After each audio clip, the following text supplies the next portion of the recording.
Shalom semuanya, kembali menyapa Anda di program Bible Everyday. Mari kita pelajari bersama-sama 2 Korintus pasal yang ke-11. Dan di dalam tulisannya ini Paulus mencoba membandingkan hamba Tuhan yang sejati dan hamba Tuhan yang palsu. Pelayan Tuhan yang sungguh-sungguh dan tulus, murni mengasihi Tuhan, melayani Tuhan, dibandingkan dengan mereka yang terlihat melayani Tuhan, namun sebenarnya hanya mencari keuntungan pribadi. Di dalam ayat yang ke-7 sampai dengan ayat yang ke-33, paling tidak kita menemukan 3 kriteria seorang pelayan Tuhan yang sungguh-sungguh tulus dan murni saat dia melayani Tuhan dan melayani jemaat. Dalam hal ini kita temukan dalam pribadi Rasul Paulus. Mari kita mulai. Yang pertama, kita akan membaca di dalam ayat yang ke-9. Dan ketika aku dalam kekurangan di tengah-tengah kamu, aku tidak menyusahkan seorang pun. Sebab apa yang kurang padaku dicukupkan oleh saudara-saudara yang datang dari Makedonia. Dalam segala hal, aku menjaga diriku supaya jangan menjadi beban bagi kamu. Dan aku akan tetap berbuat demikian. Ini merupakan contoh yang indah sekali yang diajarkan oleh Rasul Paulus kepada kita semuanya, khususnya kepada pemimpin-pemimpin rohani, kepada hamba-hamba Tuhan, kepada banyak pendeta. Paulus punya prinsip, janganlah pelayanannya justru menjadi beban bagi jemaat yang dilayaninya. Maka Paulus mengatakan dia berusaha mencukupkan diri dengan apa yang ada. Bahkan ketika dia melayani jemaat di Korintus, jemaat yang lain itu menolong, memberikan uluran pelayanan kasih, yaitu jemaat Makedonia. Namun tidak hanya itu saja, Paulus sendiri juga bekerja sebagai pembuat tenda. Bukankah dia sudah sangat sibuk melayani Tuhan? Lalu mengapa dia mesti harus bekerja juga menjadi pembuat tenda? Jawabannya sederhana, karena Paulus tidak ingin pelayanannya menjadi beban bagi jemaat yang dilayani. Ini merupakan teladan yang indah buat kita semuanya, para pemimpin. Mari kita koreksi hati kita. Apakah motivasi kita di dalam melayani Tuhan? Apakah kita sungguh mengasihi Tuhan dan mengasihi jemaat? Kalau kita mengasihi Tuhan, kita mengasihi jemaat, justru kita bersedia berkorban untuk mereka. Pelayanan bukan soal apa yang bisa kita ambil. Pelayanan adalah soal apa yang kita bisa beri. Itu sebabnya janganlah pelayanan kita sampai menjadi beban bagi jemaat yang kita layani. Jangan sampai hanya karena uang justru pelayanan kita terhambat karena motivasi kita mengambil, mencari keuntungan sendiri. Dijauhkanlah kiranya hal-hal yang seperti itu di dalam pelayanan kita. Jadi yang pertama, Paulus punya sikap yang bagus di dalam pelayanannya. Dia tidak mau menjadi beban bagi jemaat yang dilayaninya. Hal yang kedua, kita temukan di sini di dalam ayat yang ke-12 sampai dengan ayat yang ke-14.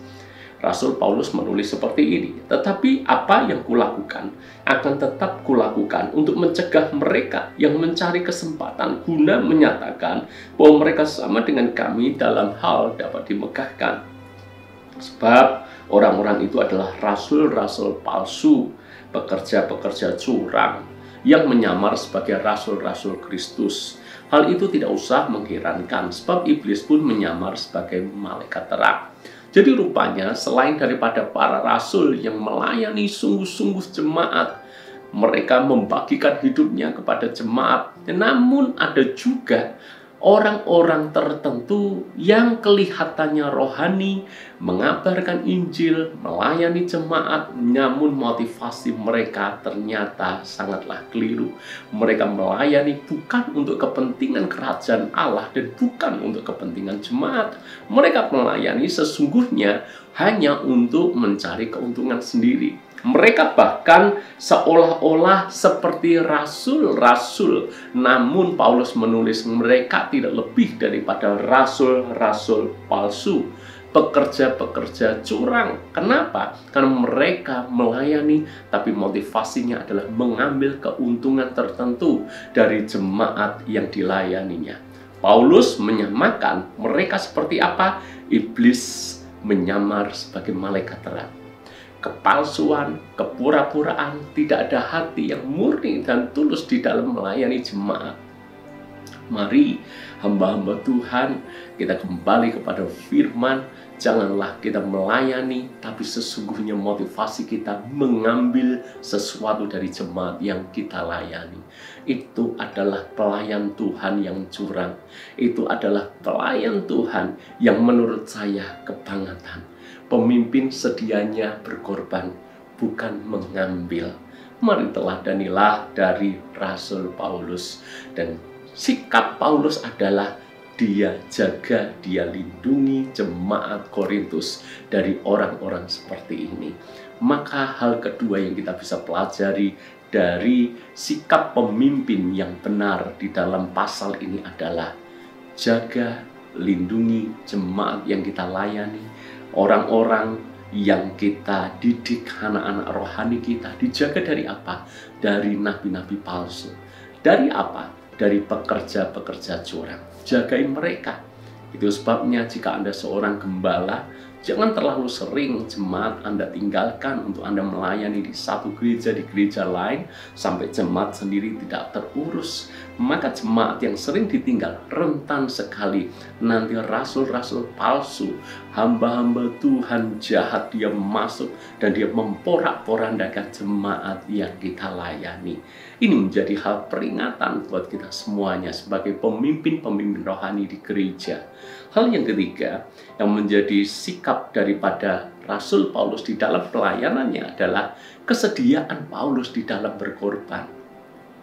Kalau kita membaca di dalam ayat yang ke-23, apakah mereka pelayan Kristus? Jadi rupanya Paulus masih membandingkan dengan rasul-rasul palsu itu.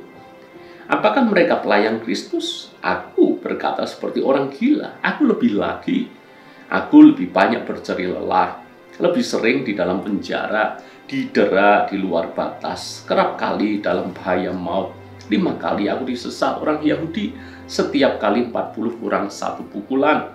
3 kali aku didera, 1 kali aku dilempari dengan batu, 3 kali mengalami karam kapal. Sehari semalam aku terkatung-katung di tengah laut. Dalam perjalananku, aku sering diancam bahaya banjir, bahaya penyamun, banyak dari pihak orang-orang Yahudi dan dari pihak orang-orang bukan Yahudi, bahaya di kota, bahaya di padang gurun, bahaya di tengah laut, dan bahaya dari pihak saudara-saudara palsu. Aku banyak berjerih lelah dan bekerja berat, kerap kali aku tidak tidur. Aku lapar dan dahaga, kerap kali aku berpuasa, kedinginan dan tanpa pakaian. Dan dengan tidak menyebut banyak hal lain, urusanku sehari-hari yaitu untuk memelihara semua jemaat-jemaat. Jika ada orang merasa lemah, tidakkah aku turut merasa lemah? Jika ada orang tersandung, tidakkah hatiku hancur oleh duka cita?